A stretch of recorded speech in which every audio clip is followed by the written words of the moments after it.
চিনি। চিনিটা আপনারা পরিমাণ মতো দিতে পারেন, আমি একটু বেশি দিয়েছি। চিনিটাকে আমি গাজরের মধ্যে এইভাবে নেড়ে মিশিয়ে নেব।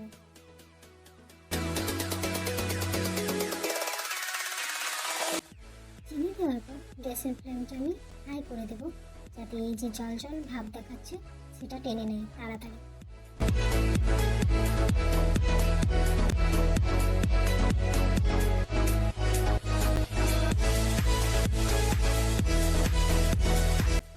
এখানে আমি দিয়ে দেবো ছোটো ছোটো করে কেটে রাখা কাজু বাদাম এবং কিশমিশ।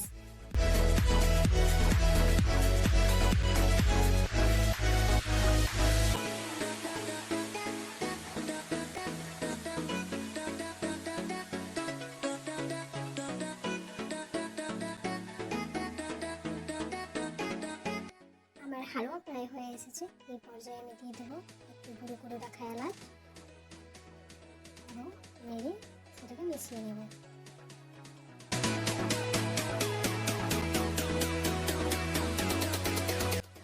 তো দেখুন আমার হালুয়া প্রায় রেডি হয়ে গেছে। চলুন এটাকে প্লেটে আমরা সার্ভ করে নিই। আপনারা বাড়িতে অবশ্যই বানাবেন ঘি ছাড়া গাজরের এই হালুয়াটি।